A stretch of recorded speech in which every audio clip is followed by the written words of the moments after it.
Hello fellow sound enthusiasts, my name is Christina and welcome to another Let's Get Reels movie review. It's finally 2017, so let's get the year started off by reviewing Star Wars Rogue One. And yes, I do understand that this came out a few weeks ago, but I had not gotten the chance to see it during the Christmas holiday, and I finally did, and I really liked it. For those of you that don't know, Star Wars Rogue One is a prequel to the fourth Star Wars, the original first Star Wars, and it was such a good story. It was very interesting. It's about the rebels, the Rebel Alliance, getting the plans for the Death Star. Now, in the first Star Wars, Episode 4, if you have seen it, you will know that they have the plans for the Death Star, and that they go in, there was a flaw in the design, and they go in and they blow up the Death Star.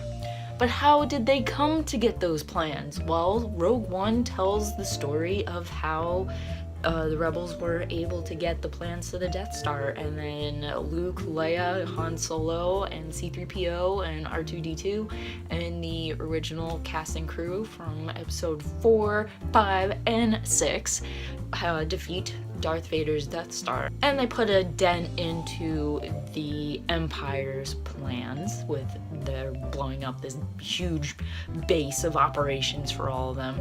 The story of how the Death Star came to be starts with a man named Galen Erso, played by Mads Mikkelsen.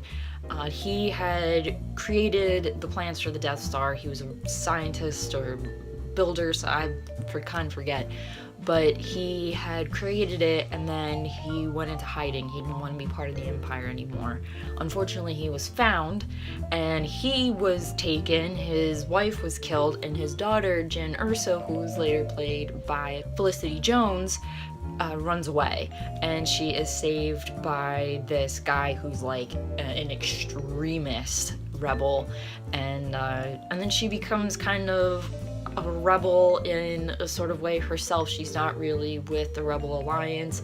She is a big troublemaker. She's gotten into a lot of things, and when we see her grown up, she is actually in like an empirical labor camp because she was caught and then she was put to work, so that was her punishment. She's saved by a guy named Cassian Andor, played by Diego Luna, and Cassian is part of the Rebel Alliance. He's one of the key figures, I guess you could say, for the Alliance, and he reluctantly takes Jyn with him. She reluctantly goes with Cassian. Neither one of them want to be with each other, you know, like they don't want to partner up and find things, but then she realizes it involves her father, and she really wants to see her father.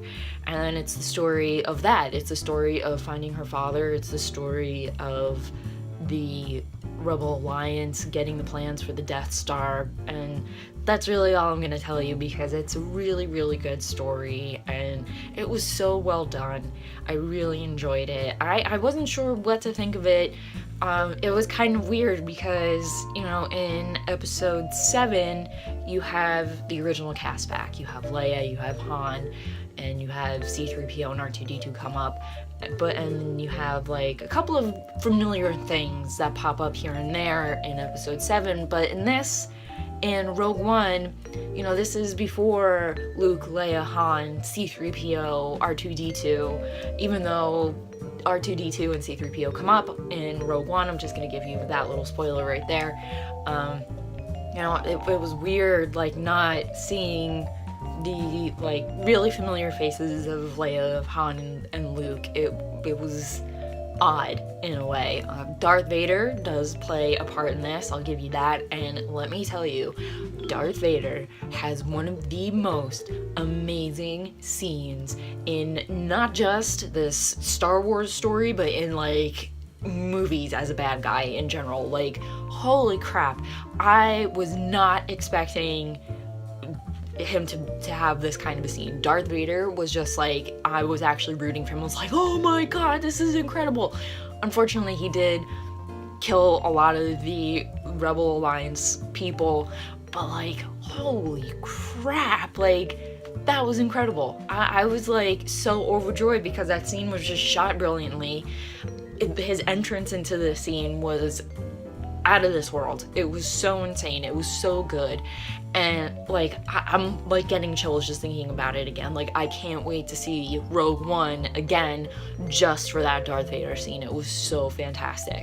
I will say that Star Wars has the best reputation when it comes to creating these really kick-ass female characters, these lead female characters. They had Princess Leia, of course, who is just HBIC, head bitch in charge all the way. Then you had Rey in episode 7. She was so awesome. Rey is like one of my all-time favorite female characters. She's just so awesome. And Jyn, it took me a little while to warm up to her in Rogue One. I thought she was good. But she kind of like, she doesn't want to be a part of it, and then she does, and she's like, why wouldn't, you know, like the usual kind of flip-flop back and forth. At least that's how it seemed to me. And I don't know, there was just something about Felicity Jones that I wasn't totally crazy about as an actress, but she did do a good job with the character, with what she was given. And Jyn did turn out to be somewhat of a kick-ass girl. She wasn't done horribly, she was done very well. Star Wars just has such a good reputation with creating female characters, and I really like that about Star Wars and about the writers of these movies. They just know how to create like really good, not damsel in distress characters. Like that's how I feel. Most female characters in movies, even today, are like damsels in distress. Star Wars, no way. Like they're female characters. That's not gonna happen with them, and it didn't with Jyn. I have to throw out there that the droid in this, K2SO, is hilarious. I loved this droid so much. I have to say that C-3PO kind of gets on my nerves. If he's in a scene too much, like I'm like, okay, get out now, like you're kind of bothering me. But like K2SO was so friggin' sassy. He did not like Jyn, and Jyn did not like him, and they were button heads and going back and forth, and I loved it. I loved every minute he was on the scene. He was just so funny, spoke his mind, sassy as can be, best droid ever in the Star Wars movies. Maybe he comes in second to BB-8, but I love K2SO. Rogue One was a very good Star Wars movie. Highly recommend seeing it. Great story, great characters, just like all the Star Wars movies, they're so well made, they're so well done all around. The direction was fantastic, just everything. The music by Michael Giacchino, I'm not really sure how to pronounce his last name. He used to do the music for Alias, for J.J. Abrams' TV show, and I always loved his music. He does such a great job scoring films and TV shows, and I don't know what more else I can say about Rogue One. It's a Star Wars movie, it's awesome, and it's just continuing the tradition of these great stories in a galaxy far away, and creating wonderful, memorable scenes and costumes and characters and just everything. It was so good. Definitely go check out Star Wars Rogue One. So that was my review of Star Wars Rogue One. If you like this review, or really more of a rambling in any way, please give it a thumbs up. Leave your comments down below if you have seen Star Wars Rogue One. If you haven't, let me know what your favorite Star Wars movie is, who your favorite characters are from them. Is it Leia, Han, Luke, Rey, Jyn, K2SO, C-3PO, R2-D2, whoever, BB-8.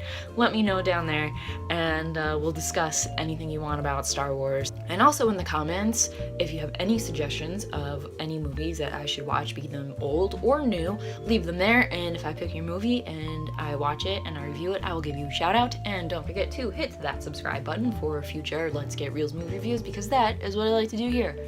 And as always, keep watching movies and stay absolutely fabulous.